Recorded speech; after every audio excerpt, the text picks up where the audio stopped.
Alors, je vais reprendre avec les questions de base que j'ai posées la dernière fois pour vous expliquer un peu comment le cours va être organisé. Donc, la première question que j'ai soulevée la dernière fois était de comprendre pourquoi les CNN sont capables d'approximer de façon assez générique des problèmes aussi différents que de l'image, des sons, de la biologie, de la physique, disons, généralisent sur des problèmes très divers. Donc, ce que j'avais mentionné, c'est que ce que un CNN fait, c'est à partir d'une entrée X qui va décrire une image, l'état d'un système, etc., on va essayer d'approximer une fonction f de x. Donc, en sous-jacent, si effectivement le système est capable de faire une approximation en très grande dimension, ça veut dire que l'objet étudié a une régularité générique. Et donc, la question évidemment qui vient immédiatement ci-dessous, c'est de savoir quelle est la régularité générique, si elle existe, qu'on peut en observer, que ce soit en physique, pour la perception, en biologie, si on pense à la reconnaissance du langage naturel, ça veut dire que des systèmes symboliques, de la même manière, partageraient cette régularité, etc. Donc, quelle est cette espèce de miracle qui fait que tous ces problèmes partagent essentiellement le même type de régularité qui peuvent être capturés avec essentiellement le même type d'architecture qui serait ces réseaux de neurones. Alors, à cette question, il y a une réponse qui a été proposée par Herbert Simon dans un très bel article en 1962 qui s'appelle l'architecture de la complexité. Architecture of Complexity. Donc ça, c'est un papier que je vous conseille très fortement de lire, qui a été publié dans les annales de l'American Proceedings of the American Philosophical Society. Et essentiellement, je vais vous décrire les idées. Ces idées capturent ce pourquoi, c'est-à-dire qu'est-ce qui est en commun entre ces problèmes aussi différents, et ça, on va voir ça aujourd'hui. Mais ça, c'est un article qui est paru en 1962, qui donnait les idées centrales qui ne sont pas très surprenantes, qui existaient depuis un certain temps, auxquelles les gens avaient pensé. Mais pourtant, ce n'est pas parce qu'on a ces idées qu'on est capable de résoudre le problème. 1962, ce n'est pas pour autant qu'on était capable de résoudre tous les problèmes de physique, de biologie, et encore moins de faire de l'intelligence artificielle ou de l'apprentissage. Donc il y a un très gros saut entre des arguments un peu hand-waving qualitatifs qui expliquent le pourquoi et effectivement être capable de mettre en place des algorithmes et des mathématiques. Et donc, évidemment, la question qui vient immédiatement derrière, c'est finalement, s'il y a une régularité générique, ça veut dire qu'il y a une information a priori, et cette info a priori qu'on va pouvoir exprimer dans ces architectures, comment l'exprimer de façon mathématique?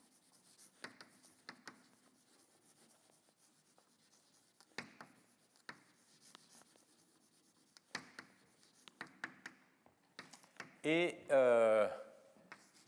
dans un algorithme, et en particulier dans un réseau de neurones. Donc ça, c'est un peu l'architecture des trois grandes questions autour de ça. Et aujourd'hui, je vais commencer par essentiellement cette question numéro 2. La première, on l'a déjà vue. Alors ça, on peut quand même donner immédiatement une idée du pourquoi, d'où vient cette régularité a priori. La raison essentielle, c'est que vous avez une fonction f de x où x est effectivement en très grande dimension, mais X a de la structure. En particulier, X, si vous pensez à une image, si vous pensez à un son, si vous pensez à des lettres dans un livre, c'est indexé. Dans le cas d'une image, vous avez votre paramètre U, qui est U1, U2, qui va vous donner l'espace. Donc U, par contre, il vit en basse dimension. Si vous prenez un son, U, c'est le temps, ça appartient à R. D'accord? Si vous prenez une vidéo, ça va être dans R3. Donc vous avez une structure de basse dimension qui est en sous-jacent, et cette structure en basse dimension, l'essentiel du cours, ça va être de montrer que ça capture à peu près toute l'information a priori qu'on va pouvoir mettre dans le réseau. Alors, pourquoi? Parce que derrière U, cet espace, vous allez avoir la translation, vous allez avoir toute l'analyse de Fourier qui va immédiatement découler, vous allez avoir la notion de voisinage. À partir de la notion de voisinage, vous allez avoir toutes les notions de représentation multi-échelle qu'on voit apparaître ici. On va voir apparaître toutes les structures de groupe. Les structures de groupe, c'est toutes les transformations qu'on va pouvoir appliquer sur X. Il peut y en avoir énormément, mais il y en a des plus particulières qui vont agir directement sur la variable U. Une translation, ça consiste à translater la variable de basse dimension U. Une rotation, c'est là-dessus. Si vous voulez faire une déformation, vous allez à nouveau agir sur U, c'est-à-dire le domaine sur lequel X est défini. Donc, l'essentiel de l'information a priori, une grande partie, elle est en fait définie par le fait que votre signal X, il est défini sur X de U. Alors, ce n'est pas toujours le cas. Vous pouvez prendre des problèmes très différents. Par exemple, si vous placez en finance. En finance, vous avez des instruments financiers ou par exemple des actions. Chacune des actions, ça peut être de France Télécom, Thales, que vous voulez, n'importe quelle, va avoir une trajectoire temporelle. Donc ça, la trajectoire temporelle, par exemple des prix, c'est bien défini, mais ce qui est beaucoup moins défini, c'est l'espace dans lequel ces structures vivent. Il n'y a pas de relation de voisinage immédiate, évidente. Alors bien sûr, si vous êtes un financier, vous pouvez dire il y a peut-être des structures de voisinage parce que certaines sociétés appartiennent au même secteur industriel, appartiennent au même pays, etc. Donc on peut malgré tout essayer d'inférer une structure qui n'aurait pas été donnée avec un graphe. Et ça, il y a beaucoup de recherches qui effectivement essayent de faire ça. Cette idée de remplacer une structure simple dans R2 ou dans R pour le temps par un graphe. On la retrouve par exemple quand on veut modéliser des interactions sociales en établissant des réseaux sociaux, etc. Le point qui est en commun derrière tout ça, c'est qu'il y a une structure de basse dimension et que c'est à partir de cette structure de basse dimension qu'on va dérouler toutes les mathématiques. Alors ça tombe bien, parce que les mathématiques de la basse dimension, elles sont très développées, c'est l'essentiel des maths, et en particulier, on se retrouve sur, comme je disais, toute la théorie des groupes pour les transformations de U, on va tomber sur l'analyse harmonique, et puis ensuite, on va essentiellement, et on va voir la relation avec les CNN, c'est essentiellement là-dessus que le cours va porter. Alors, le cours, donc, je vais vous donner un peu le plan et l'organisation. Donc, on va commencer aujourd'hui avec cette idée d'architecture. Ce que je vais simplement, c'est brièvement résumer les grandes idées qui apparaissent dans ce papier d'Herbert Simon, parce qu'on va les retrouver sous forme mathématique ensuite. C'est vraiment les concepts essentiels sont là, mais on verra que ce n'est pas si évident que ça de les traduire. Et puis, je vais commencer avec l'analyse mathématique de ces réseaux de neurones en décrivant les trois grands chapitres, l'aspect estimation, l'aspect d'optimisation et d'approximation. Donc ça, c'est trois types de questions qui se posent sur les réseaux de neurones qui correspondent essentiellement à des domaines mathématiques différents, de stats, d'optimisation, et puis plus d'analyse, de théorie de l'approximation. Mais ces trois questions se retrouvent complètement mélangées. On ne peut pas adresser l'une sans l'autre. On le verra sur les réseaux de neurones. Et puis ensuite, alors, ça, pardon, ce sera donc aujourd'hui le 29. Ensuite, le cours suivant, 6 février, on va voir véritablement l'aspect, les problématiques d'approximation. Alors, il y aura des séminaires à chaque fois, et les séminaires, cette fois-ci, ce sera la présentation des 9 challenges. Donc, l'approximation, on va voir la notion de multi-échelle, qu'on verra peut-être sans doute cette fois-ci, la notion de groupe et de symétrie. Pourquoi est-ce que la notion de groupe et de symétrie apparaît comme étant tellement importante? Essentiellement, c'est lié à la capacité de faire de la réduction de dimensionnalité. Et puis, derrière, les séminaires, ça va correspondre à 4 petits séminaires correspondant au prix des challenges. Et puis, comme je le disais, derrière, pour ceux qui sont intéressés, il y aura un cocktail déjeuner qui sera l'occasion de rencontrer les challenge providers. C'est pas le 6, c'est le 5. C'est peut-être le 5, oui. C'est le mercredi, toujours. Oui, vous avez raison, c'est le 5. C'est le 5 parce que le suivant, c'est le 12. Donc ça fait effectivement 7 jours. Ensuite, ce qu'on va regarder, c'est l'aspect de localisation. On va voir Fourier, évidemment, et le fait qu'on ne peut pas travailler que dans le domaine de Fourier. Il faut travailler dans des domaines intermédiaires. On vous verra le principe d'incertitude. Et toutes ces notions apparaissent lorsqu'on définit des filtres, notamment dans ces réseaux de neurones, mais c'est un chapitre de maths qui a une portée beaucoup plus large, et vous verrez, il y a des liens avec la mécanique quantique. On verra que toutes ces problématiques se retrouvent bien au-delà de ces réseaux de neurones, et il y aura un séminaire qui sera fait par Geoffroy Peters sur la musique. Donc c'est quelqu'un qui a travaillé à l'IRCAM et maintenant à Télécom, sur l'audio et la musique en lien avec les réseaux de neurones. Le 19 février, c'est les vacances de février, donc pas de cours. Et puis, on reprend la semaine d'après. Donc ça, ce sera le 26. Et le 26, on va continuer dans cette progression vers l'analyse de ces structures. Et on verra que une des façons vraiment d'essayer d'appréhender ce domaine de temps et de fréquence, c'est plutôt de regarder la notion d'échelle, qui est encore une fois liée avec des idées de hiérarchie qui vont apparaître aujourd'hui. Et là, on va voir donc ces transformés d'ondelettes.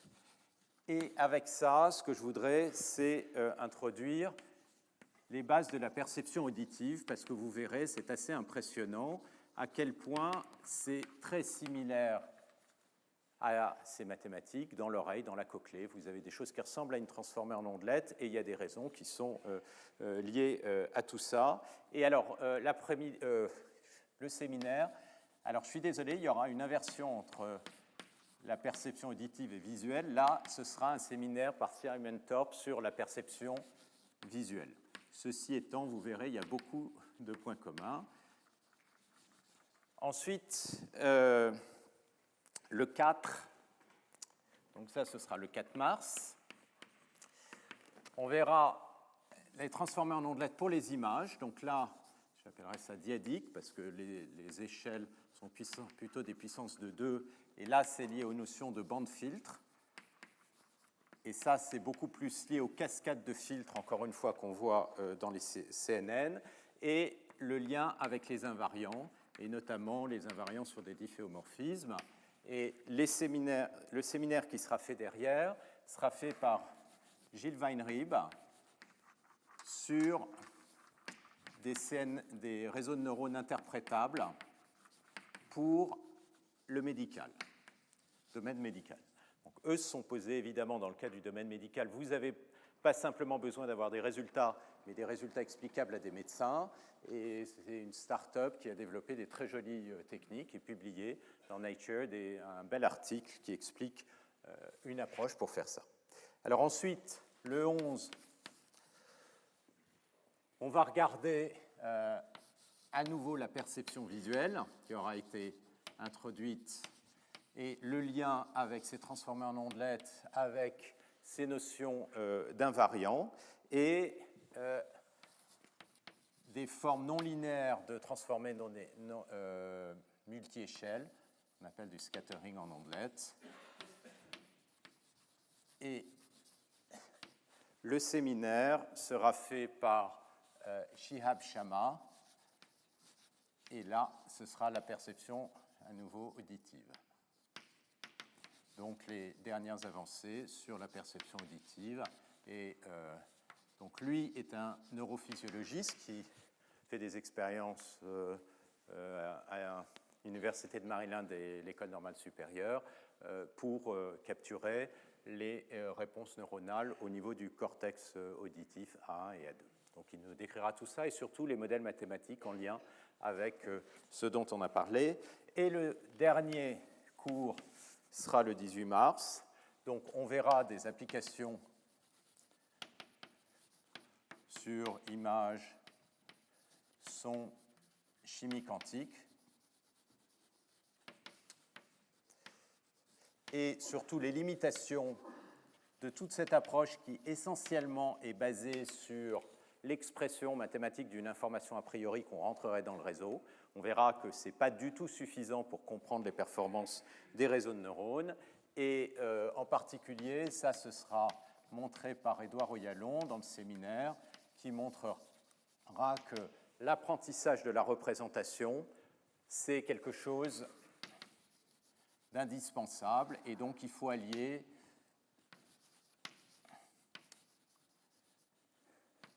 bien au-delà de ce que j'aurais raconté. Alors, il y a un point qui est intéressant là-dedans, c'est, je disais, oui, on va tomber sur de l'analyse harmonique un peu classique, mais ce qui est intéressant, c'est que ces réseaux de neurones donnent un regard différent sur cette analyse harmonique classique, en particulier parce qu'ils sont non linéaires, et que l'analyse harmonique classique est essentiellement linéaire. Donc, le rôle des non-linéarités va être évidemment une question très importante qui va nous permettre d'ouvrir des questions mathématiques autour de ce sujet.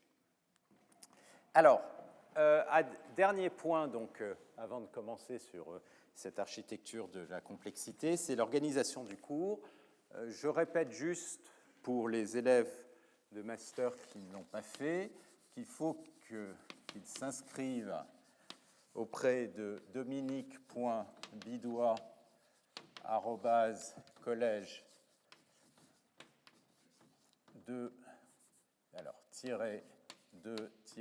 -france.fr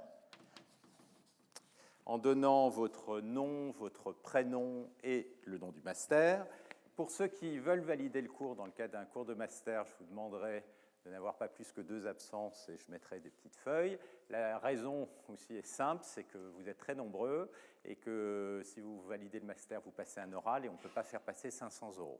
Donc voilà, il y a une condition, c'est d'être présent au cours, sachant que le cours a un cours et le séminaire. Et donc la validation, comme je le disais, ce sera un oral et la remise du rapport. Voilà, donc c'est très important que vous vous inscriviez, que vous signiez à l'intercours. Donc ça, c'est l'organisation, sachant que je ne suis pas sûr du tout que j'irai jusqu'au bout. On avancera et puis on verra au fur et à mesure jusqu'où on ira cette année.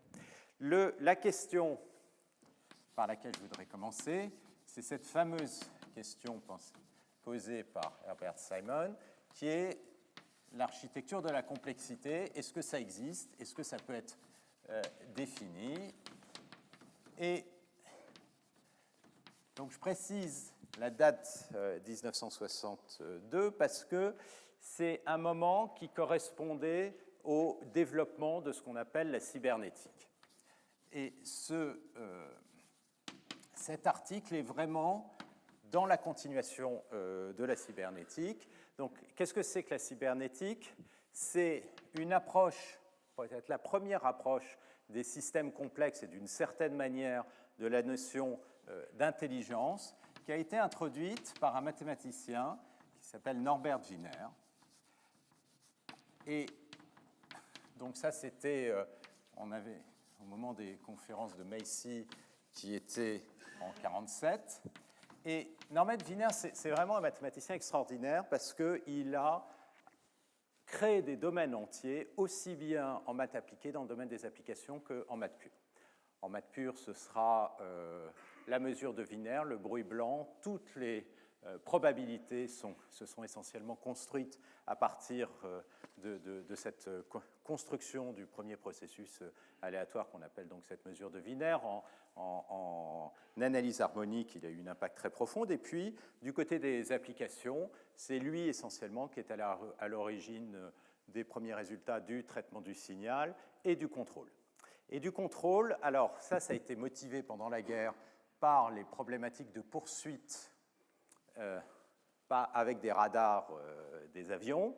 Et pour faire ce type de poursuite, eh bien, l'idée a été d'introduire un système bouclé qui optimise l'erreur et qui ajuste le système à partir de cette erreur. Et donc ça, c'est l'idée centrale de la cybernétique, c'est d'essayer d'analyser l'évolution d'un système complexe à travers une boucle de rétroaction. Donc, je vais vous caricaturer l'idée. Donc, vous avez votre système complexe, que je vais définir ici comme une grosse boîte noire. Et puis, donc, le système complexe, ça peut être, par exemple, si vous avez un bateau que vous allez amener au port, toute la réaction du vent, des vagues, et puis de votre propre bateau par rapport aux commandes que vous allez mettre. Et donc, vous voulez contrôler ce système. Alors, pour le contrôler et, par exemple, ramener votre système au port, eh bien, ce que vous allez faire, c'est que vous allez mettre une commande donc, sur votre système. Donc, la commande, par exemple, ça va être d'ajuster la direction avec la barre.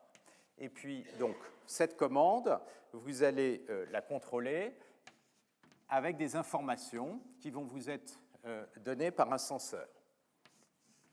Alors, excusez-moi, cette commande, elle va être donnée par, vous allez avoir un contrôleur. Donc, c'est vous, là, en l'occurrence. Et vous allez agir à partir des informations qui vous sont données avec un senseur. Par exemple, vous regardez la direction du port et vous regardez la direction dans laquelle votre bateau va, et si vous voyez une erreur, vous allez vous ajuster par rapport à cette erreur. Donc, vous avez une référence. La référence, c'est la direction dans laquelle vous voulez aller pour aller au port. Et puis, vous avez l'information sur la direction du bateau qui va arriver. Et puis, vous calculez la différence. Vous voyez qu'il y a une erreur. Eh bien, cette erreur, pour l'ajuster, vous contrôlez votre bateau en bougeant la barre. Et puis, le bateau va bouger, il va y avoir une influence de la mer, etc. Et hop, vous allez pouvoir refaire une observation dans quelle direction vous bougez et vous réajuster, etc. Donc voilà, ça, c'est un système bouclé, d'accord ? Et c'est très, très simple. C'est très simple parce que toute l'idée, c'est vous n'avez pas, comme dans un système feed-forward, à modéliser ce système complexe. La seule chose que vous avez à faire, c'est regarder la réaction du système et vous ajuster par rapport à cette réaction pour le contrôler. Donc, du coup, vous pouvez considérer votre système comme une boîte noire et simplement regarder la projection par rapport à un axe qui est ici la direction, par exemple, de votre bateau. Donc, cette idée de boucle de rétroaction qui permet d'expliquer des comportements en apparence très complexes, par exemple, si vous regardez une mouche qui va poursuivre une autre mouche pour s'accoupler, c'est assez compliqué parce que la trajectoire d'une mouche, je ne sais pas si vous avez jamais regardé, mais c'est vraiment, vous avez dû en essayant de les attraper, très compliqué, et pourtant elles y arrivent. Pourquoi elles y arrivent? Donc on pourrait se dire, elles ont tout un système d'optimisation en essayant de prédire, etc. Oui, peut-être, mais il y a une autre façon, c'est de se dire, si la mouche qu'on poursuit est sur le côté droit du champ visuel, eh bien l'aile gauche accélère, et l'inverse, si du côté gauche, l'aile droite accélère, et si vous faites ça, vous arriverez à faire votre poursuite.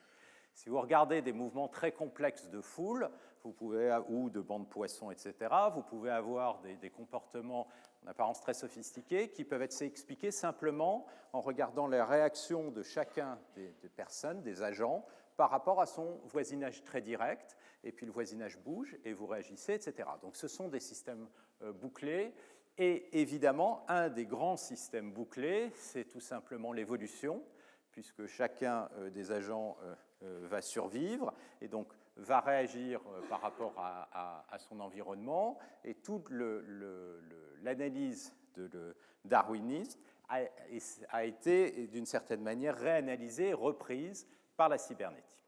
Alors, quel est le lien avec cette histoire d'architecture de la complexité? Tout le problème, ensuite, c'est d'essayer d'ouvrir un peu la boîte noire qui est ici et d'essayer de comprendre quelle est la structure. Et les idées qui apparaissent dans ce papier d'Herbert Simon, c'est de dire, bon, mais ce système a de la structure, et notamment parmi cette structure, il y a plusieurs idées assez fondamentales. La première chose, c'est que cette structure est hiérarchique. La plupart du temps, pas tout le temps, mais quasiment tout le temps. Donc ça, c'est le premier point que je vais essayer de développer rapidement. Et cette hiérarchie, à nouveau, on la voit en physique, en biologie, dans les systèmes symboliques. La deuxième idée, c'est que la raison pour laquelle on voit apparaître des systèmes hiérarchiques vient d'une question de stabilité. Donc il y a une explication qui est une explication dynamique, temporelle, d'une certaine manière de survie de ces systèmes ou de développement de ces systèmes qui explique pourquoi essentiellement les seuls qu'on voit autour de nous seraient des systèmes hiérarchiques. Et puis une autre implication qui va être très importante, c'est le fait que ces systèmes étant hiérarchiques, ils sont en lien avec un nombre limité de sous-systèmes et donc il y a une notion de séparabilité. Et cette notion de séparabilité, j'espère qu'on le verra un peu aujourd'hui, c'est complètement fondamental pour être capable de détruire la malédiction de la dimensionnalité. Au lieu de regarder le système dans son ensemble, on va être capable de le sous-découper en sous-systèmes, sauf que ce n'est pas du vrai sous-découpage. Il y a une forme de séparabilité, mais il y a aussi des interactions entre les sous-systèmes. Et puis, la dernière idée très importante, qui est très liée à nouveau avec cette vision de système dynamique, c'est que la description temporelle doit être vue sous forme de processus et non pas d'états successifs, statiques. Donc ça, c'est quelque chose qui manque beaucoup actuellement à tous les CNN. Quand on fait de l'analyse d'images, on a des images statiques et on apprend avec des images. Et du coup, le nombre d'images qui sont nécessaires est absolument énorme. Or, évidemment, ces images s'inscrivent dans une dynamique, notamment avec des vidéos. Et le jour où, au lieu de regarder des états statiques, on regarde les propriétés d'évolution, on arrive à beaucoup mieux contracter l'essence du système. Et ça, c'est évidemment la base de la physique et des équations différentielles. Donc voilà, les 4 idées, alors que je vais rapidement développer ici. Donc, la première idée, c'est cette idée de hiérarchie. Et ça, c'est assez évident. Si vous regardez, on va commencer par la physique, eh bien, vous avez des particules élémentaires et on peut remonter assez loin en allant jusqu'au quark. Vous avez des particules telles que, ensuite, les protons, les neutrons, les électrons qui vont vous former un atome, puis les atomes vont former des molécules. Les molécules peuvent former des très, très grosses molécules que les protéines, par exemple. Si vous remontez, vous avez la notion de matériaux. Si vous remontez, vous avez la notion d'interaction de corps et qu'on retrouve en géophysique. Vous avez les interactions de gravitation qui vont avoir lieu sur des structures beaucoup plus massives, etc. Et petit à petit, on a une espèce d'empilement de structures les unes au-dessus des autres. C'est pareil en biologie, où on peut reconstruire les structures à partir de l'ADN ou à partir de la chimie, avec à nouveau les molécules, les cellules, les protéines, etc. Et puis, vous avez toute éventuellement la hiérarchie des corps biologiques jusqu'aux différentes, éventuellement, races et structures de la vie. Et puis, vous avez le même type d'observation que vous pouvez retrouver donc, sur tous les domaines de la perception. Quand vous regardez une image bien, vous allez commencer par regarder des pixels. Des pixels peuvent former des petites structures élémentaires qui peuvent être des objets, qui vont définir des scènes un peu plus larges, qui vont s'inscrire dans des scènes encore plus larges. C'est toute l'analyse de scènes qu'on retrouve aussi bien en images qu'en son. Et puis, vous avez tous les systèmes symboliques. Donc, tout ça, c'est décrit en détail par Herbert Simon, les systèmes symboliques qui vont partir de symboles, la lettre, le mot, la périphrase, la phrase, le paragraphe, le chapitre, le livre, etc. Donc vous avez une structure comme ceci qui est à nouveau complètement hiérarchique. Et puis évidemment, vous avez tous les systèmes sociaux, à commencer par votre environnement, la famille. Vous vous inscrivez éventuellement dans un programme universitaire qui est lui-même dans un département, qui est lui-même dans une université, qui elle-même se retrouve dans un pays, etc., dans un continent. Vous avez toute une organisation des structures sociales que vous pouvez organiser de la même manière, de façon hiérarchique, et c'est le cas de la plupart des choses. La plupart, mais pas tous. Si vous prenez par exemple le diamant, le diamant, c'est un système plat, c'est-à-dire que vous avez un cristal, il n'y a absolument aucune structure hiérarchique, mais c'est extraordinairement régulier et périodique. Donc évidemment, il y a une autre source de régularité ici qui est très forte, qui est due à la symétrie du système, mais sinon, quand vous regardez des systèmes, disons, complexes dans le monde, on observe de façon qualitative, et ce n'est pas nouveau, ce type de hiérarchie. Donc la question ensuite, immédiatement, c'est pourquoi est-ce que ces systèmes s'organisent de façon hiérarchique de cette façon? Alors, le pourquoi, la réponse qu'il propose, c'est une réponse liée à une évolution dynamique. L'idée, c'est que ces systèmes évoluent dans le temps, et que pour qu'ils évoluent, il faut que tous les états intermédiaires soient stables. Alors, dans l'article, il donne une métaphore avec un horloger qui serait en train de construire une montre avec des milliers de pièces. Donc, une des stratégies, c'est prendre les 1000 pièces et essayer de les mettre sur la table et d'essayer de toutes les mettre ensemble.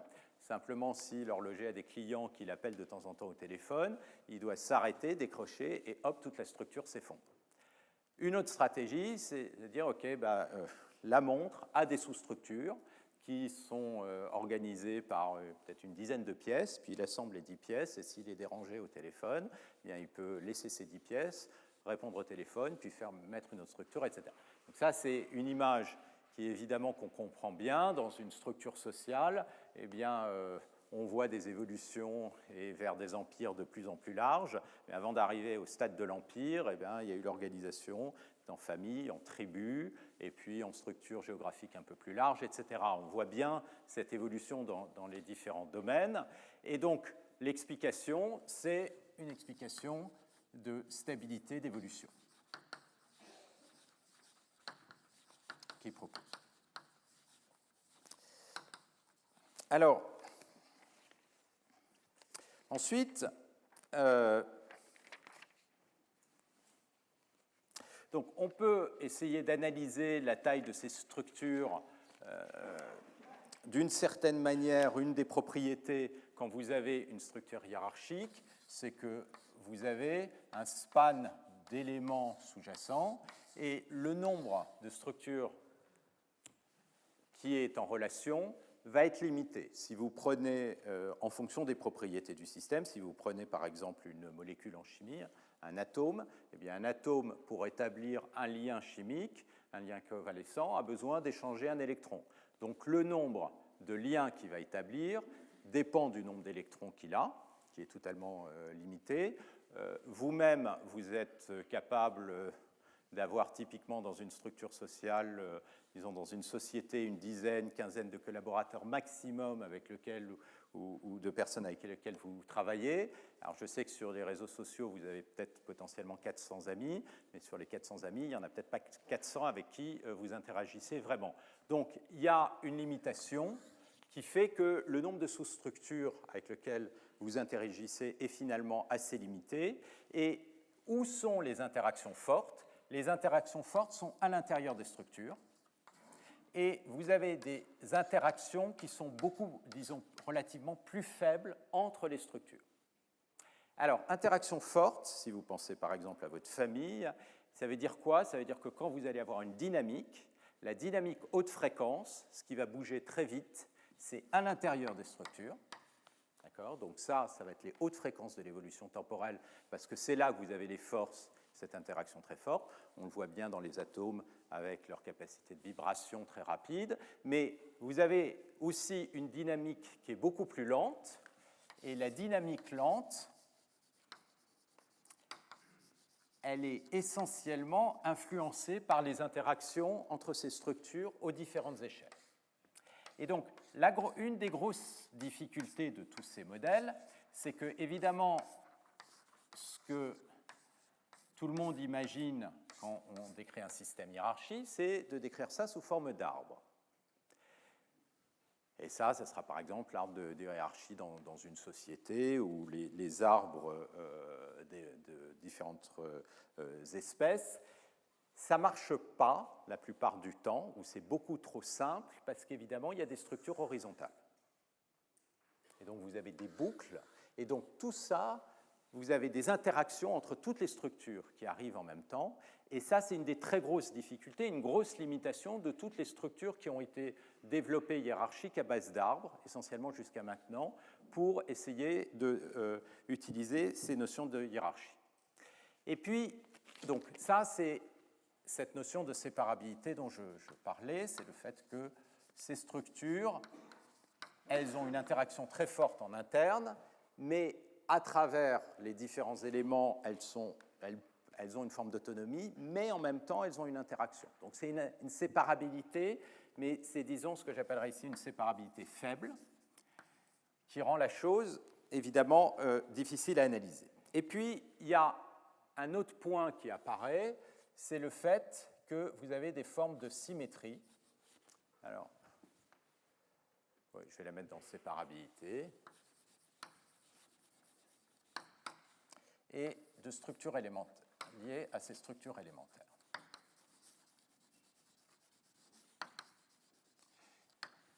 Si vous pensez en mécanique quantique, n'importe quel électron est interchangeable avec un autre électron, donc joue exactement les mêmes rôles dans la fonction d'onde. Si vous pensez, par exemple, vous regardez un bâtiment, eh bien, il y a plein de fenêtres. Toutes les fenêtres, bien souvent, ont la même forme. C'est beaucoup plus pratique quand vous construisez votre bâtiment. Telle fenêtre, vous pouvez la mettre là ou là. C'est complètement interchangeable. Donc, vous avez une forme d'interchangeabilité qui est une notion de symétrie. Et les fenêtres ne vont pas dépendre de leur position, donc en ce sens, sont invariantes. Cette interchangeabilité, vous avez la même, par exemple, dans une grosse compagnie, où on peut recruter telle personne ou telle autre personne, la compagnie ne va pas s'effondrer. Donc vous avez des formes d'interchangeabilité dans les rôles sociaux des humains. Et donc ce que vous voyez, c'est que ces notions de symétrie, d'interchangeabilité, elles apparaissent à toutes les échelles. Et en même temps, le nombre de structures élémentaires que vous allez utiliser, le type de structure élémentaire, n'est pas énorme. Si vous prenez par exemple le cas de la biologie, vous avez 20 aminoacides différents, à partir desquels vous allez établir toutes vos structures. Le nombre d'atomes, c'est 90. Avec 90 atomes, vous faites toute la chimie par réorganisation. Donc il y a cette idée aussi que le nombre de structures élémentaires n'est pas grand, mais c'est plus compliqué qu'il n'y paraît parce qu'il n'est pas grand à chaque échelle. Parce que si on parle d'humains, c'est beaucoup plus compliqué qu'un atome, et quand on parle d'interchangeabilité d'humains, c'est beaucoup plus compliqué. Donc, on voit cependant apparaître cette notion de symétrie. La notion de symétrie, c'est évidemment la notion de groupe, d'interchangeabilité, et de structure élémentaire, nombre de structures élémentaires qui est faible, et ça, c'est lié à une forme de notion de parcimonie.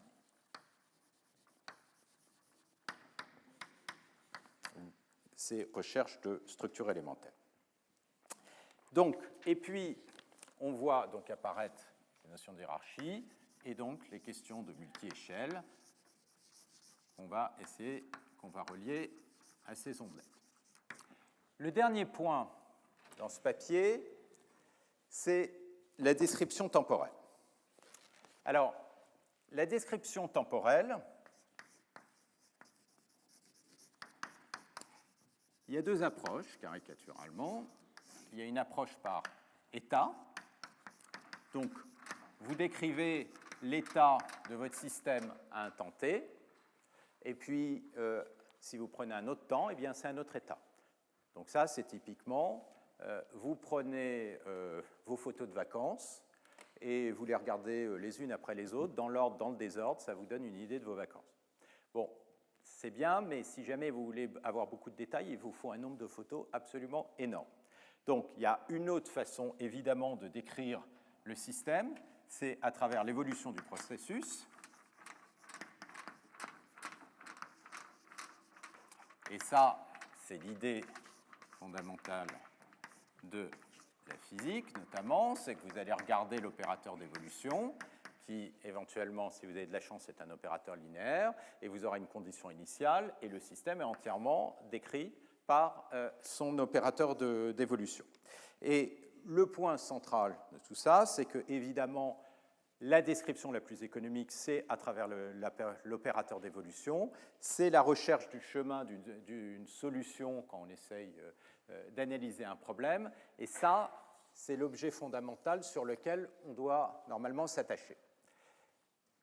Normalement, mais ce n'est pas ce qu'on fait dans tous les réseaux de neurones que j'ai décrits. Donc, on ne va pas regarder ce point-là, qui est cet aspect de description temporelle qui, comme je le disais la dernière fois, est une des frontières de recherche très importantes actuellement. On va simplement regarder des problèmes sans temps, en tout cas cette année, c'est-à-dire où les données sont des X de U, tout en sachant que c'est une approche qui est évidemment très sous-optimale. Et si on regarde dans le système de perception visuelle, le cerveau, vous avez beaucoup de boucles de rétroaction qui sont beaucoup plus lentes que les boucles feed-forward. J'ai mentionné, et vous le verrez dans le séminaire de Simon Thorpe, qu'on est capable de percevoir une image, de la reconnaître en 1/10 de seconde. Donc sans boucle de rétroaction et sans évolution temporelle, une image statique telle qu'elle. Donc ça, c'est le genre d'intuition qui a amené les gens à se dire on peut oublier le temps. Il n'y a pas besoin d'une vidéo pour reconnaître une image. Ça, c'est parfaitement juste. Il n'y a pas besoin d'une vidéo pour reconnaître une image. Mais si vous voulez être capable de reconnaître un très grand nombre d'images, si vous n'avez pas accès à un système évolutif, c'est-à-dire des vidéos, eh bien, le nombre d'images dont vous allez avoir besoin pour apprendre est totalement astronomique, et c'est le cas actuellement. Donc c'est ça qui induit une confusion, c'est qu'on peut analyser le système une fois qu'il a appris en oubliant éventuellement le temps, mais lors de la phase d'apprentissage, le temps est complètement fondamental pour réduire le nombre d'exemples. Alors, ce qui est intéressant quand on lit, et vraiment je vous recommande de le lire, parce que c'est une excellente source d'inspiration pour faire de la recherche, ce qui est intéressant quand on lit un article comme ça en 1962, on le lit, on est un peu ébloui et on se dit « ok, maintenant on comprend ». Et en fait, non, on ne comprend rien. On ne comprend rien, c'est-à-dire que oui, on comprend les grandes idées, mais on ne comprend pas du tout comment ça marche vraiment et dans les détails. Comme je le disais, ces idées de hiérarchie, de séparabilité, etc., elles sont très intuitives, mais en fait, elles sont très difficiles c'est beaucoup plus difficile de les mettre en place, et on verra ça notamment dans ces problèmes de séparation d'échelle. C'est pas très difficile de prendre un système et de le décomposer en sous-systèmes. Ce qui est très difficile, c'est de comprendre les interactions entre ces différents sous-systèmes. Bon, tous ces thèmes, on va les retrouver, c'est-à-dire la notion de séparation d'échelle, la notion de symétrie, théorie de groupe, et puis j'aborderai peut-être à la fin ces notions de structure élémentaire à travers les problèmes de parcimonie. Voilà, donc ça, c'est pour cette architecture de la complexité. Et maintenant, je voudrais rentrer plus dans le cœur du sujet, c'est-à-dire regarder ces propriétés des réseaux de neurones.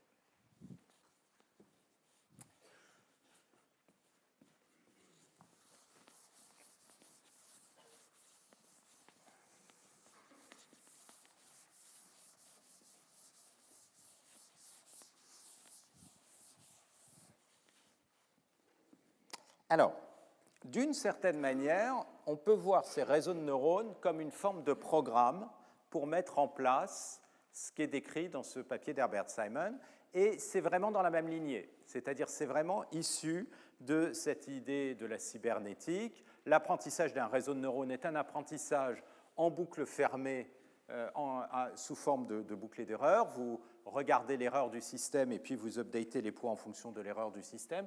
Donc il y a une vraie continuation par rapport à ça. Simplement, évidemment, le gros avantage, c'est que maintenant, on a un algorithme et donc on peut essayer d'analyser l'algorithme. Donc un réseau de neurones, si l'entrée X, ici de U, c'est une image, eh bien, sa structure pour les réseaux convolutionnels, eh bien, vous avez une deuxième couche qui est calculée à partir de la première couche. Cette deuxième couche, on peut l'écrire X1, il va avoir un certain nombre de canaux ici. Donc pour chaque canot K, eh bien, vous avez une image, donc X1 de U et de K. Et puis la valeur d'une image ici, elle est calculée avec un neurone, donc j'ai décrit, ça revient à faire une combinaison linéaire des variables de l'entrée et puis d'appliquer une non-linéarité. Et la propriété, lorsqu'on a une convolution, qui est une propriété de symétrie, c'est-à-dire, on l'a vu, on va être invariant par translation, donc ce qu'on voit ici n'a pas de raison, on n'a pas d'a priori pour dire que le résultat va être différent de ce qu'on voit ici, donc les poids de deux neurones qui sont déplacés ici doivent être les mêmes. Et donc ça va définir une convolution, et je reviendrai là-dessus, et le lien avec l'analyse de Fourier. Et la réponse, donc convolution, ça veut dire que X va être filtré, va avoir une convolution avec un filtre H, on verra ça, et qui va dépendre de l'index K du canal, et puis vous allez avoir une non-linéarité, et la non-linéarité, c'est ce qu'on appelle un rectificateur. La non-linéarité appliquée à un réel A, c'est tout simplement, consiste à prendre le maximum entre A et 0. Alors, la couche 3 est plus compliquée. Alors, souvent, vous avez un sous-échantillonnage, c'est-à-dire si vous avez une image de taille 512, par exemple, là, vous aurez un point sur deux. Et puis, éventuellement, ça dépend des architectures, la couche d'après sera à nouveau sous-échantillonnée. La différence, et la grosse différence de la couche d'après, c'est qu'un point ici n'est plus calculé à partir d'une image, mais de toute une série d'images.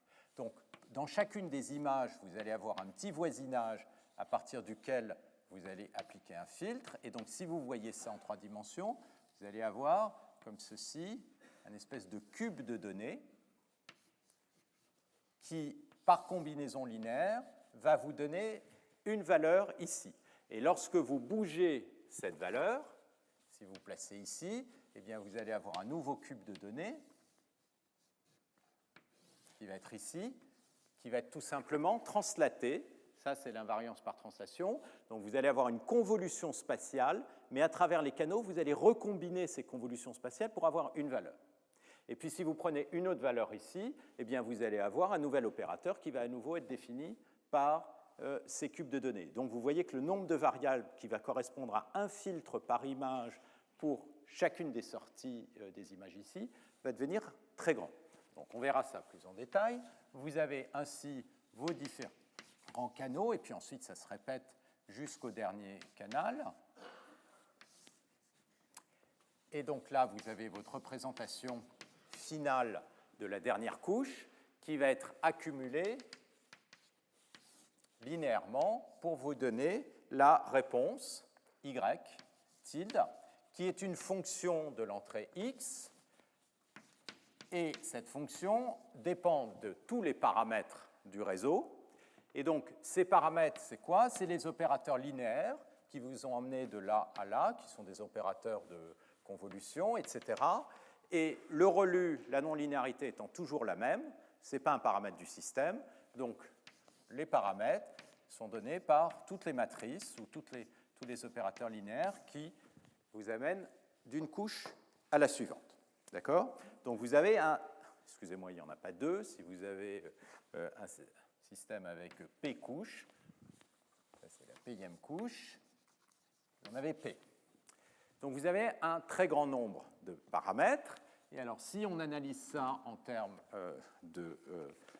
d'apprentissage, eh bien, on va dire on a une classe de fonctions potentielles qu'on peut implémenter avec un tel réseau de neurones qui va correspondre à l'ensemble de toutes les fonctions fθ pour θ qui va être donné par cette architecture paramétrée par tous ces paramètres de ces opérateurs. D'accord? Et ce qu'on va essayer de faire, c'est de minimiser l'erreur qui va être à spécifier entre la vraie fonction f et le fθ qu'on va choisir. Donc, une des choses qui apparaît immédiatement, c'est que vous avez potentiellement de l'ordre de quelques centaines de millions, voire milliards de paramètres. Donc, H, si ces paramètres sont continus, c'est déjà un espace en dimension quelques centaines de millions ou milliards. Donc, c'est absolument énorme. Alors, on peut discrétiser. Et si on discrétise le nombre de paramètres, en quantifiant par exemple, eh bien, on peut regarder le nombre de modèles. Un modèle, c'est fθ, et le nombre de modèles, c'est le cardinal de H.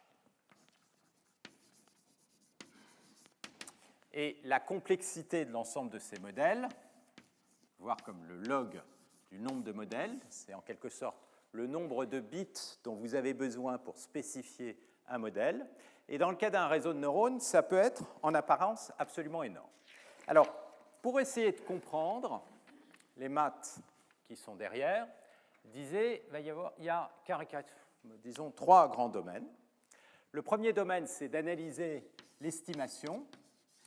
L'estimation, parce que ce qui va se passer, c'est que le θ que vous allez choisir, il va être choisi à partir d'une base de données d'apprentissage, qui vont être des exemples xi et pour lesquels vous connaissez la réponse yi égale f de xi, et vous allez avoir n exemples. Et à partir de ces données, il va falloir estimer le meilleur paramètre θ pour faire une approximation. Donc là, on a un problème statistique. On va avoir un problème d'optimisation. Et je vais revenir sur chacun de ces problèmes.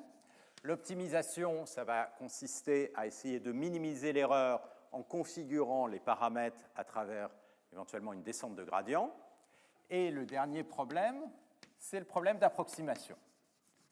Le problème d'approximation, ça va consister à essayer de regarder l'erreur minimum en choisissant le meilleur θ, et donc la meilleure approximation, et de voir quelle est la taille de cette erreur, et comment est-ce que cette erreur décroît lorsqu'on augmente éventuellement la taille de θ. Et ce qu'on voudrait évidemment à la fin, c'est avoir une erreur toute petite. Donc, résoudre le problème de la généralisation, comprendre comment un système généralise, eh bien, pour ça, il faut être capable de comprendre ces 3 problèmes. Et ces 3 problèmes, je vais brièvement vous les redécrire aujourd'hui. Ils font appel à des outils mathématiques qui sont vraiment assez différents. En même temps, ils sont complètement imbriqués.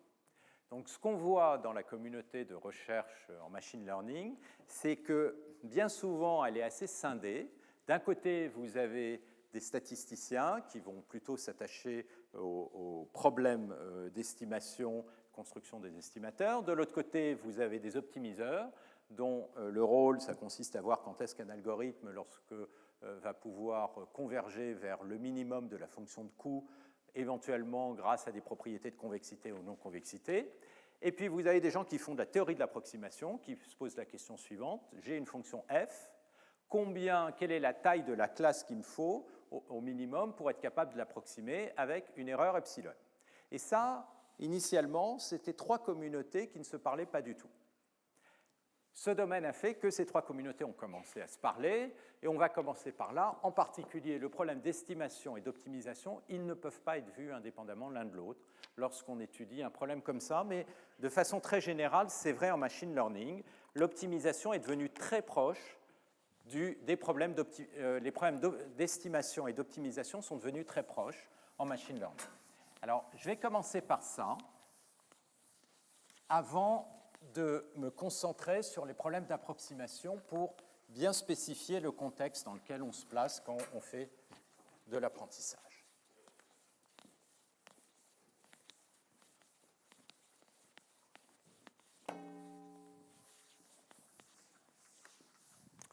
Donc, on va commencer par le problème d'estimation que j'avais essentiellement couvert pendant le premier cours en 2018, mais je vais vous donner le résumé essentiel dont on a besoin ici. Donc l'idée, c'est qu'on va essayer d'approximer f avec fθ. Et ça va nous donner une erreur. Une erreur qu'on va aussi appeler le risque, parce que c'est comme ça que ça s'appelle en statistique. Donc, R de fθ, qui va être un peu l'erreur globale. Et cette erreur, elle va être calculée en regardant pour chaque x, d'accord ?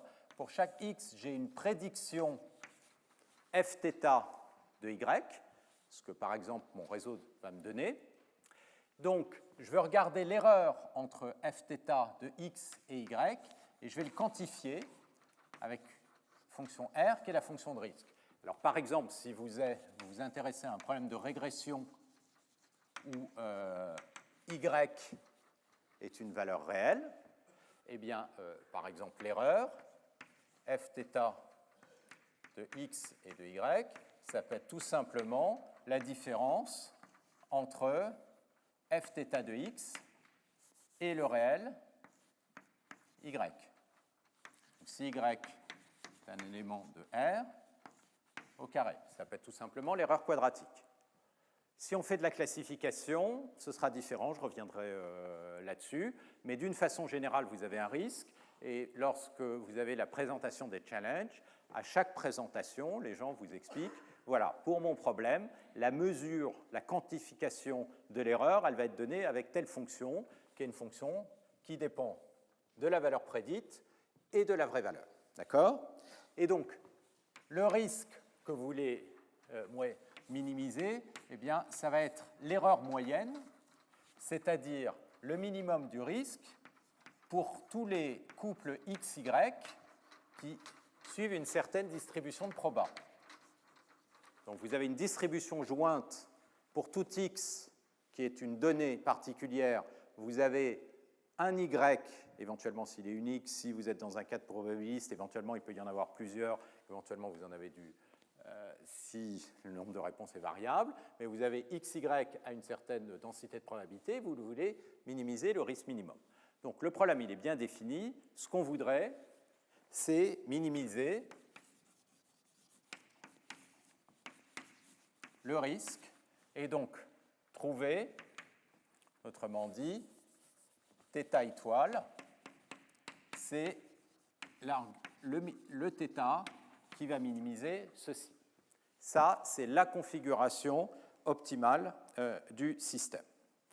Alors peut-être avant d'aller plus loin, je vais vous donner le cas de la classification. Donc le risque pour la régression, on peut par exemple, la plupart du temps, on prend simplement un risque quadratique, on peut prendre une puissance éventuellement différente. Dans le cas de la classification, on ne peut pas utiliser évidemment un risque quadratique comme ça, parce que x, y, ce sont des labels, par exemple, qu'on peut envoyer si vous avez un certain nombre K de classes comme étant des entiers, mais il n'y a absolument aucune topologie sur ces labels qui peuvent correspondre à des voitures, des chiens, etc. Donc il n'y a a priori pas de lien évident entre eux. Donc la question, c'est comment est-ce qu'on peut définir une fonction de risque comme ça. Donc l'idée, c'est que le réseau de neurones ne va pas sortir ici un réel, mais il va sortir un tableau qui va être indexé par Y. Donc autrement dit, fθ de x, c'est un tableau qui peut prendre différentes valeurs Y qui correspondent aux différentes classes. Et l'idée, c'est que ce qu'on voudrait, c'est que la réponse soit grande si, par exemple, on a un x qui correspond à une classe y0, eh bien on voudrait que pour la valeur y0, la valeur soit la plus grande possible. Et puis ensuite, essentiellement, l'idée intuitive, c'est de prendre le max. D'accord? Alors, comment est-ce qu'on va formaliser tout ça? Eh bien, ce qu'on va dire, c'est que à partir de la sortie, on va créer une estimation de la probabilité jointe entre x, y, indexée par θ. Donc Pθ de x, y, c'est une distribution de probabilité qui dépend du choix de θ. Autrement dit, là, on passe dans un cadre probabiliste, et ce que votre système d'apprentissage vous donne, c'est une distribution de probabilité qui vous dit quelle est la probabilité pour qu'un certain y corresponde à la réponse correspondant à un certain x. Alors pourquoi on fait ça? On fait ça parce que ça va nous permettre de nous placer dans un cadre de maximum de vraisemblance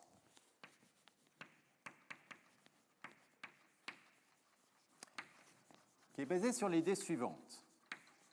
Si effectivement, pour un certain xi et un certain xi, la réponse est yi, qui nous est donnée dans la base de données d'entraînement, eh bien, à ce moment-là, Pθ de xi, yi devrait être grand, puisque c'est un exemple qui est observé. Donc, ça veut dire que la probabilité est non négligeable ici. Donc, l'idée du maximum de vraisemblance, c'est de dire qu'on va maximiser ceci. Donc, on va essayer de trouver le θ comme étant le paramètre qui va maximiser sur les observations les probabilités. Mais ça, évidemment, on n'a pas envie de faire ça pour chacun des x, et donc on va faire ça en moyenne. Donc, exactement ici le θ final. Donc, on va inférer les paramètres, et donc ça, c'est la base de l'inférence des inférences statistiques basées sur les maximums de vraisemblance. On va inférer le paramètre θ en essayant de trouver le paramètre qui induit la distribution de probabilité qui est maximum sur l'ensemble des observations. Et les observations, c'est les xi et c'est les yi qui sont égales à f de xi sur les données d'entraînement. OK, maintenant, maximiser Pθ, c'est la même chose que maximiser le log de Pθ, et maximiser le log de Pθ, c'est la même chose que de minimiser le log de Pθ de x et de y, et ça, je vais appeler ça mon risque. Alors, je n'ai pas tout à fait fini parce que ça, c'est ce qu'on voudrait minimiser, ce n'est pas ça qu'on observe. Ce qu'on observe, c'est une sortie du réseau de neurones par combinaison linéaire des éléments précédents, et cette sortie, a priori, elle ne définit pas une distribution de probabilité parce que son intégrale n'est pas égale à 1. Alors, pour définir une distribution de probabilité, à partir de la sortie, on va renormaliser la sortie, et ça, c'est fait avec ce qu'on appelle un softmax.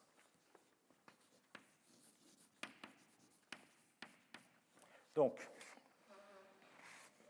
l'idée est la suivante. On va définir P de Y comme étant une normalisation, que j'appelle ici le softmax, je vais le préciser, de la valeur de fθ de x associée à la réponse Y.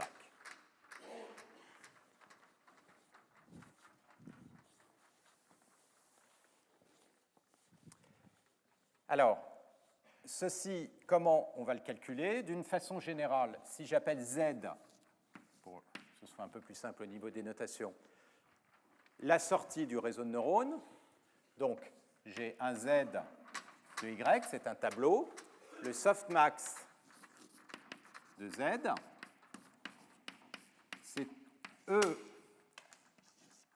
softmax de Z pour la valeur Y, c'est E l'exponentielle de z de y divisé par la somme, oh là ça fait un boucan du tonnerre ça, des z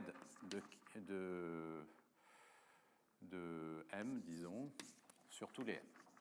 Autrement dit, on prend l'exponentielle d'une des sorties et on le divise par la somme de toutes les exponentielles. Et donc, évidemment, si maintenant je fais la somme du résultat sur les y, eh bien, ça va bien me donner 1. Donc, j'ai bien une distribution de probabilité maintenant qui va être normalisée. Ceci, l'intégrale à x fixé, va me donner 1. Donc, maintenant, je vais avoir mon softmax qui est défini de cette façon-là. Si maintenant je prends le log du softmax de z et de y, avec un signe moins, ben j'ai un log d'une exponentielle, donc ça va me donner un moins z de y. On voit apparaître la valeur, et puis on a un plus log de la somme des e puissance z de m sur tous les m. Donc, si on veut minimiser ceci, ça va grosso modo revenir à prendre la sortie qui a la plus grande valeur, modulo la pondération qui est définie par la norme. Donc, c'est quasiment un max, mais le gros avantage, c'est que là, vous avez une fonction qui est différenciable, et donc, lorsque vous voulez appliquer un algorithme d'optimisation de descente de gradient, comme toutes ces fonctions vont être différenciables, vous pouvez calculer le gradient de f par rapport à θ. Donc ça, c'est la raison essentielle pour laquelle on ne prend pas un max brutal pour définir la classe, mais un softmax, c'est de façon à avoir une fonction différentiable. Donc on voit déjà que la façon dont on définit ici l'estimation, on a en tête l'algorithme d'optimisation. On ne peut pas le définir indépendamment de l'algorithme d'optimisation. Donc là, si vous remplacez z par fθ, vous avez l'expression du risque là-bas. Donc ça va vous donner le risque pour un f de θ de x et de y. Donc ça, c'est typiquement ce qu'on fait avec ce qu'on appelle une classification logistique.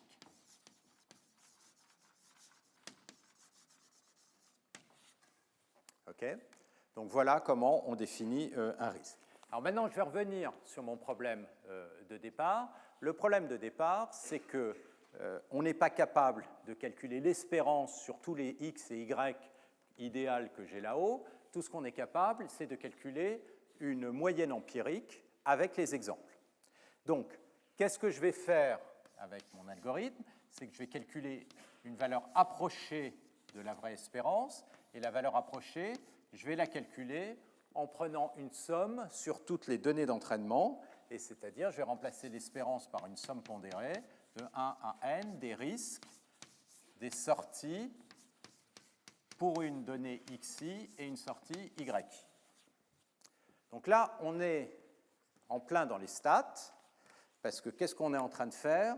On est en train d'estimer une espérance avec une moyenne empirique. Et ça, ce qu'on aimerait, c'est que ce soit à peu près égal à l'espérance de f de θ de x par rapport à y.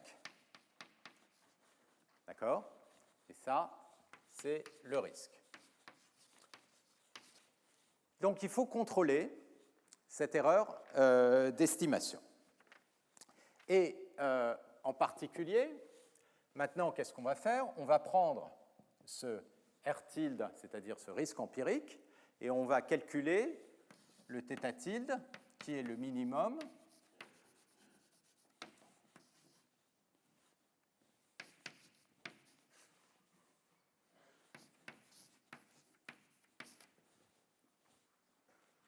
d'accord?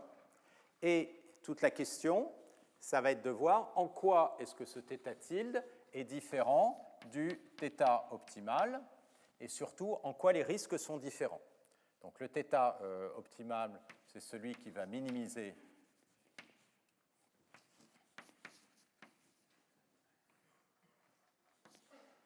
le risque de fθ, et on veut contrôler l'erreur.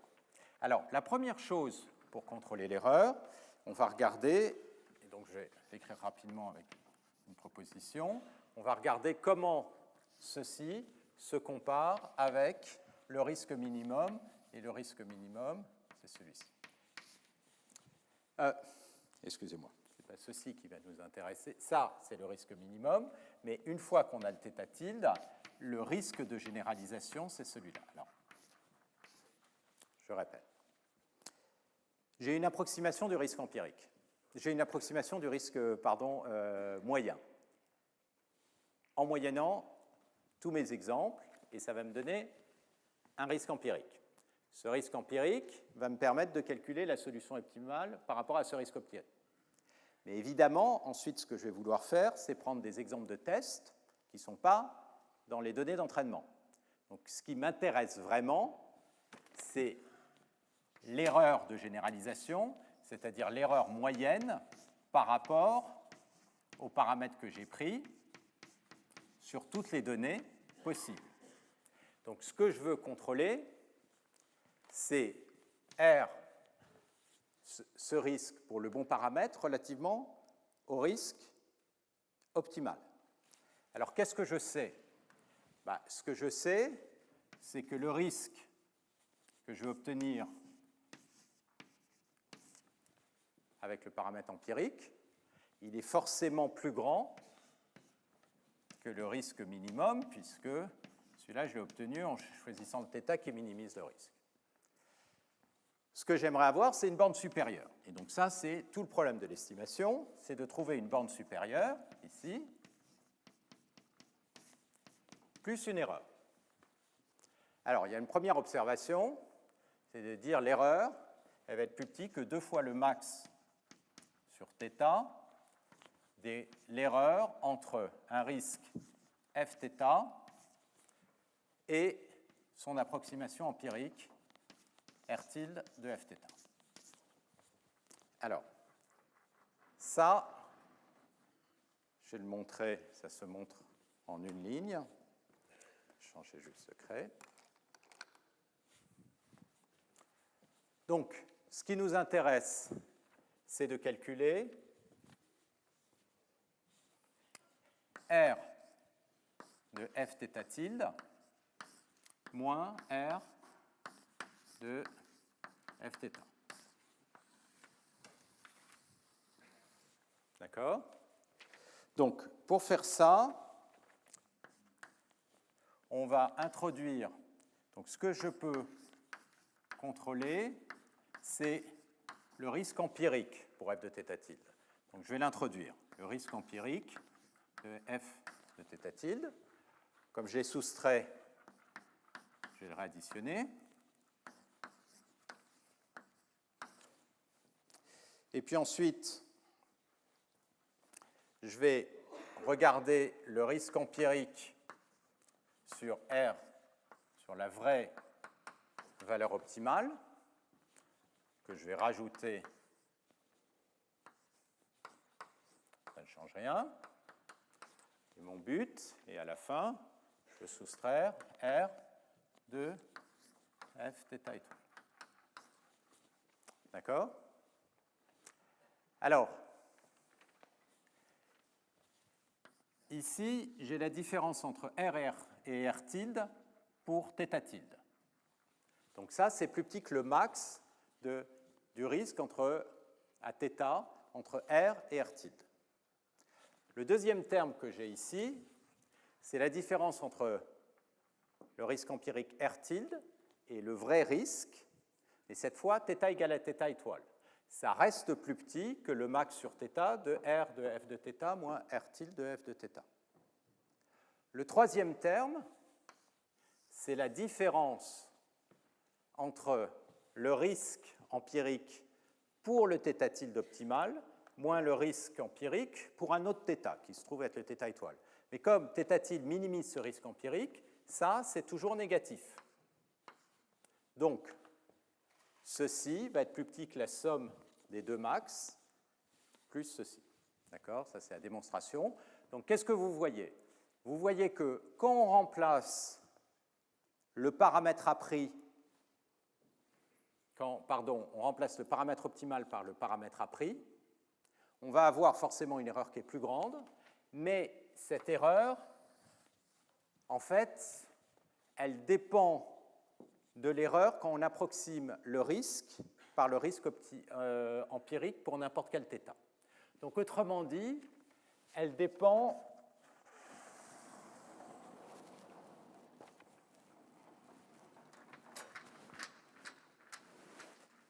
de la qualité de l'approximation de cette fonction. Et là, on tombe sur un sujet qui est complètement classique en stats, qui est un problème de concentration d'un estimateur autour de sa moyenne. Donc,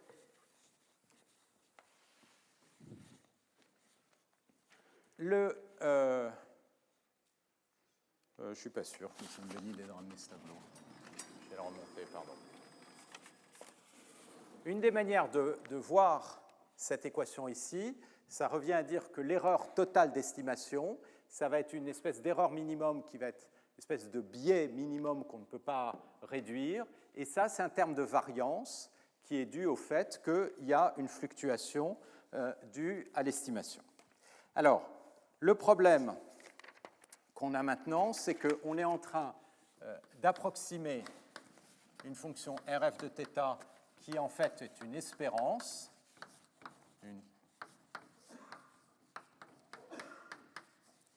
par une moyenne empirique, qui est obtenue donc en moyennant la somme de I va de 1 à n des risques de R, de Fθ, de Xi et de Y. Donc c'est là qu'en apprentissage, il y a une première approximation qui est très cruciale, qui est toujours utilisée mais qui n'est pas toujours valide, c'est le fait que les observations Xi, Yi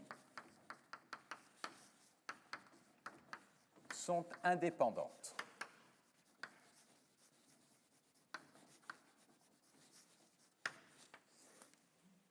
Autrement dit, vous avez des observations indépendantes d'un processus sous-jacent, vous n'allez pas, parce que vous avez pris une observation, prendre une autre observation qui est très reliée. Pourquoi c'est fondamental? Parce que pour qu'une moyenne converge vers l'espérance, eh bien, pour que les fluctuations s'annulent, vous allez être dans un cas bien plus favorable si vous avez des éléments qui sont complètement indépendants. Si les éléments sont très liés, très corrélés, eh bien, vous allez éventuellement avoir aucune convergence. À la limite, tous vos exemples sont identiques, et il est évident que si vous faites la moyenne, vous récupérez le même exemple, et donc vous n'allez évidemment pas converger vers la moyenne. Donc ça, c'est la structuration de la base de données. C'est aussi cette notion d'obtenir une base de données non biaisée, c'est de s'assurer que les éléments sont indépendants et suivent bien la distribution de probabilité du vrai problème. Autrement dit, si vous allez prendre vos exemples d'entraînement dans une sous-partie, évidemment, vous n'allez pas refléter l'espérance sur toute la distribution de probabilité. Donc ça, c'est les hypothèses qui sont faites. Et si ces hypothèses sont satisfaites, si la fonction R a un minimum de régularité qu'on va supposer ici, eh bien vous avez une somme de valeurs prises par une fonction régulière sur des variables aléatoires indépendantes, et quand n tend vers l'infini, ça se concentre autour de la moyenne, autrement dit, ça converge vers la moyenne. Et donc là, vous avez des lemmes de grande déviation qui vous permettent de faire la démonstration, et donc il y a un résultat qu'on avait démontré lors du premier cours, qui vous dit la chose suivante, avec une proba qui va être plus grande que 1 moins delta, où delta est un paramètre qui peut être arbitrairement petit, alors, pourvu que R ait un minimum de continuité, par exemple Lipschitz, c'est largement suffisant, mais on peut faire avec moins, eh bien, le risque R en f de θ tilde, il va être plus petit que le risque, je reprends en fait l'égalité qui est là-bas, R f de θ étoile, plus 2 fois le max, et maintenant ce qu'on démontre, c'est que le max il est borné, et le max il est borné par quoi? Par la racine carrée. Alors vous avez un premier terme qui n'est pas très surprenant, qui est le log de la taille de l'espace d'hypothèse, c'est-à-dire combien de possibilités il va y avoir pour faire le choix. Et puis, vous avez un terme qui va dépendre de la probabilité que vous choisissez, et le tout va être divisé par n, autrement dit, l'erreur décroît comme 1 sur racine de n, qui est le cas classique. Quand vous moyennez n variables aléatoires indépendantes, vous avez une variance qui décroît comme 1 sur racine de n, sauf que là, ça vous donne une bande supérieure plus précise, donc qui a été démontrée. Donc ça vous dit quoi? Et ça, c'est le résultat typique de la théorie qu'on appelle PAC, Provable Approximation, Approximately Correct apprentissage, en apprentissage, qui veut dire, voilà, je contrôle mon erreur. Alors en fait, cette borne, donc ça, c'est le point de vue, disons, classique de l'estimation. Ce qu'on voit, c'est que l'élément sur lequel on peut jouer sur ce théorème, c'est la taille de la classe d'hypothèse. Et donc, ce qu'on va vouloir, c'est avoir une classe d'hypothèse qui n'est pas trop grande.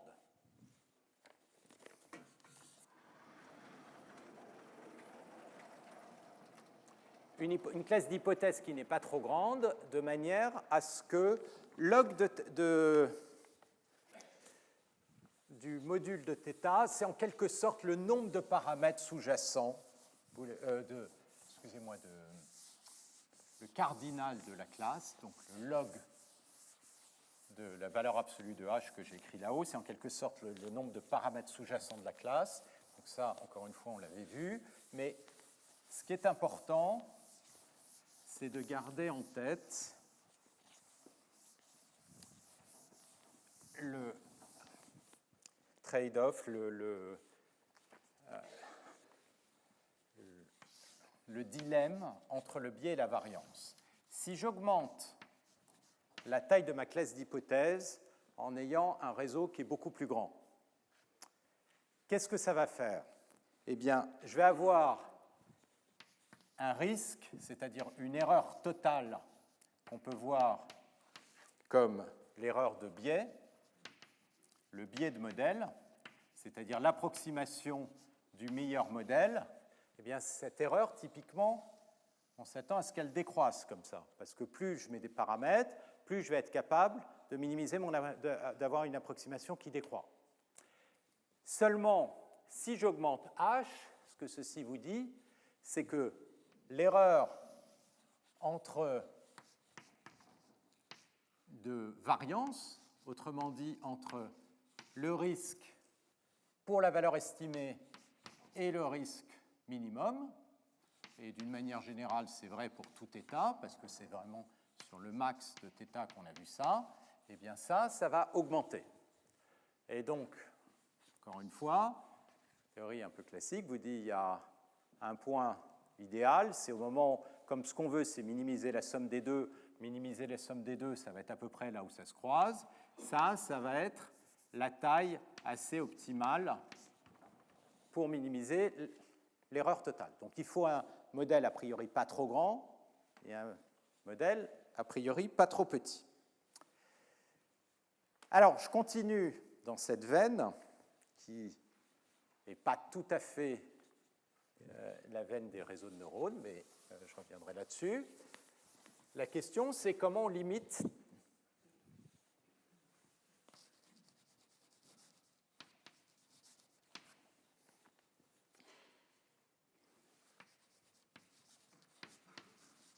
la taille de cet ensemble. Limiter la taille de cet ensemble, en fait, ça revient à limiter le domaine d'exploration du θ. Et ça peut se faire avec une régularisation. La régularisation, elle va consister à pénaliser en mettant, par exemple, sur le risque un terme du type la norme au carré des paramètres, c'est-à-dire la norme de Frobenius de chacune des matrices, la somme de tous les paramètres au carré. Si vous mettez une pénalité comme ça, eh bien, le θ va avoir tendance à ne pas être trop grand, donc rester dans une boule plus petite, et donc la classe sous-jacente pour laquelle vous allez obtenir l'optimum va être en sous-jacent plus petite. Donc, les techniques de régularisation est une façon de changer, d'ajuster Hθ. Simplement, ça, c'est mis dans l'algorithme d'optimisation. Deuxième type de technique, on le verra dans le cas de l'optimisation rapidement, ça va consister à faire un arrêt de l'optimisation. Alors, là, je disais, c'est la vision un peu classique de l'estimation qui ne correspond pas vraiment avec l'expérience que les gens ont sur les réseaux de neurones. Sur les réseaux de neurones, on a plutôt au contraire l'impression que plus on met de paramètres, mieux ça marche. Alors, il y a récemment une observation qui a montré que si je fais la somme de ces deux courbes, ce que je vais avoir, c'est quelque chose comme ça. Mais si je continue pour un certain nombre de systèmes, donc je vais bien avoir, le risque total va être une somme comme ça, et puis il y a un moment, on voit un phénomène comme ça. C'est-à-dire quand la taille du H devient absolument énorme, tout d'un coup, phénomène bizarre, le risque total recommence à décroître. Le fait que le risque total recommence à décroître, ça veut dire que quelque part, on a été capable de contrôler le terme de fluctuation. Alors, plusieurs remarques là-dessus. Intuitivement, d'où ça vient? Ça vient du fait qu'on commence à avoir une redondance sur les θ. C'est-à-dire qu'on multiplie le nombre de paramètres, mais en fait, ces paramètres vivent dans un sous-espace qui fait qu'on n'est pas en train d'augmenter la taille de l'espace, on augmente en quelque sorte la densité d'échantillonnage des θ dans l'espace des paramètres. Et ça arrive, le point du cusp, quand ici le θ devient plus grand que, excusez-moi, le nombre d'exemples.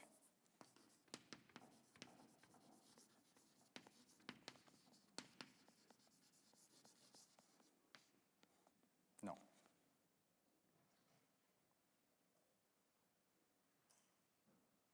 Non. C'est lié au nombre d'exemples. Non. Je vous le redonnerai exactement le point de cusp, mais c'est beaucoup plus grand que le nombre d'exemples.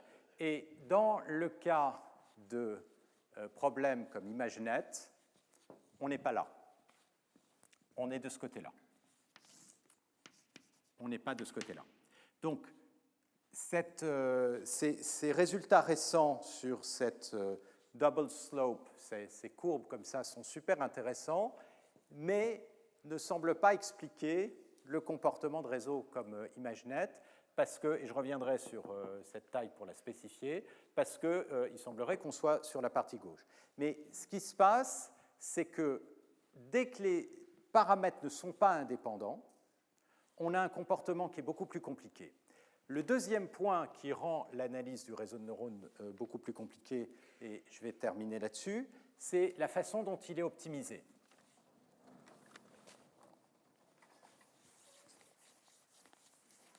Et là, je vais terminer juste en donnant quelques mots sur la partie optimisation.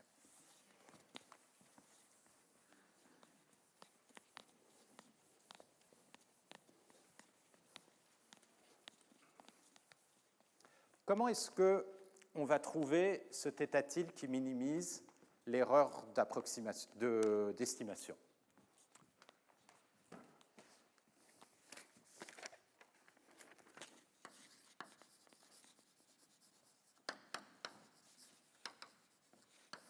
Donc,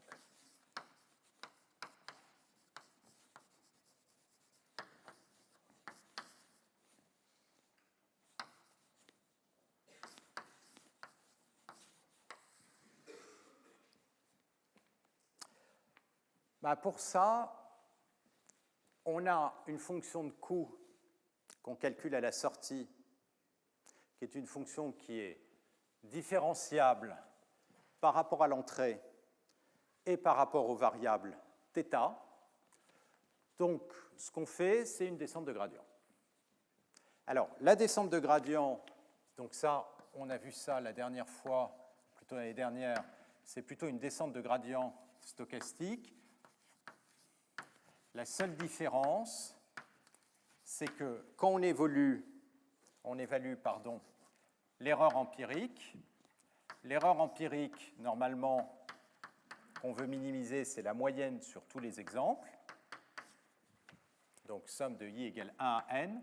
Bien là, on va faire une moyenne sur des batchs de taille p, qui va être éventuellement une variable, et p, la taille des batchs, va être typiquement petit devant n. Donc ce qu'on va faire, c'est au lieu de calculer la moyenne sur tous les exemples et à chaque fois updater le θ, on fait une moyenne sur un nombre limité d'exemples et on update le θ. Donc ça, c'est l'algorithme de descente de gradient stochastique. Et la dernière fois, on a vu comment ça converge. On a vu le fait que le calcul du gradient se fait efficacement avec l'algorithme de propagation des gradients, de rétropropagation des gradients. Donc ça, c'est l'algorithme de notamment Hinton, l'un des co-auteurs 86, qui est une idée très simple qui consiste à dire la fonction finale fθ, c'est tout simplement une cascade d'opérateurs qui sont les relus. Vous avez d'abord un opérateur linéaire, un relu, un deuxième opérateur linéaire, un relu, etc., un opérateur linéaire, un relu. Et donc, pour calculer le gradient, eh bien, vous allez avoir la formule de composition des gradients et, qui va vous donner le gradient total. Donc, tout ça, c'est des choses qui se font bien. Évidemment, le problème, c'est que vous avez une fonction qui est totalement non convexe. Donc, quand on a une fonction qui est totalement non convexe avec plein de minima locaux, eh bien, a priori, si on fait une descente de gradient, on va se retrouver piégé dans le premier minima local. Donc, toutes les maths en sous-jacente, ça consiste à essayer de définir ce paysage d'optimisation et de démontrer que les minima locaux qui sont loin du minima global, eh bien, typiquement, ils vont être rares ou ils vont être extraordinairement étroits, c'est-à-dire qu'on a très peu de chances de tomber dessus. Donc, vous allez voir des espèces de phénomènes comme ça. Et donc, il y a très peu de chances, normalement, de tomber. Alors, c'est-à-dire que les bassins d'attraction de ces choses-là sont censés être très peu probables, qui fait qu'on se retrouve sur des minima locaux qui sont différents du minima global. Donc là, c'est un des très gros problèmes de maths autour de ces réseaux de neurones, qui est très proche du problème de physique statistique, parce que vous avez essentiellement un système dont vous voulez minimiser l'énergie et vous voulez regarder la configuration des énergies minimum, et vous vous retrouvez dans une situation où les énergies minimum, vous en avez plein, mais semblent avoir des propriétés équivalentes. Donc ça, c'est ce que les gens étudient autour de ces problèmes d'optimisation. Et il y a beaucoup d'approches pour ça. Maintenant, ce qui nous concerne par rapport au problème d'estimation, eh bien, ce qu'on rajoute sur un problème d'estimation comme ça, c'est des formes de régularisation. Alors, les formes de régularisation sont de différents types. Vous avez ce qu'on appelle en anglais du early stopping. Donc, early stopping, ça veut dire un arrêt prématuré de l'optimisation. Pourquoi ? Parce que si vous faites un arrêt prématuré de l'optimisation, c'est-à-dire vous arrêtez au bout d'un nombre fixe d'itérations, eh bien, vous limitez le domaine d'exploration des θ, et donc vous êtes en train de limiter les classes d'hypothèses sur lesquelles vous faites votre recherche. La deuxième façon classique, qui n'est pas très souvent utilisée, ça consiste à faire une pénalisation, mais qui l'est parfois avec la norme des paramètres. Et puis, vous avez d'autres techniques comme le drop-out, qui consiste à éliminer de façon aléatoire dans le réseau un certain nombre de neurones, de trouver la solution, de reprendre à une autre sous-famille, et donc à nouveau en sous-jacent, vous êtes en train de sous-échantillonner le θ, et donc de limiter les possibilités d'exploration ou la taille de l'ensemble θ, sauf que c'est fait de façon très subtile et aléatoire. Voilà, donc tout ça pour dire que on a des problèmes qui sont très différents mais liés, ces problèmes d'estimation et d'optimisation, et qu'on va étudier aucun de ces deux problèmes dans ce cours. Le problème qu'on va regarder, c'est le troisième sur lequel je vais commencer la fois prochaine, c'est le problème d'approximation. Et le problème d'approximation, c'est celui-là. c'est cette courbe-là. C'est comprendre comment configurer le réseau, ou quelles doivent être les propriétés sous-jacentes de la fonction qu'on approxime, de façon à ce que l'erreur obtenue décroisse rapidement en fonction du nombre de paramètres. Pourquoi, encore une fois, il faut que ça décroisse rapidement en fonction du nombre de paramètres? C'est parce que si le nombre de paramètres est très grand, le nombre d'exemples n va devoir être absolument énorme. Et ça, c'est ce problème de la malédiction de la dimensionnalité sur lequel on va reprendre, et je vais essayer de relier ça à tous ces problèmes de régularité induits par la connaissance du paramètre de basse dimension qui indexe les images, le temps, etc. Voilà, donc je vais m'arrêter là. On va faire une courte pause et puis on va reprendre avec 9 présentations de challenge. Voilà.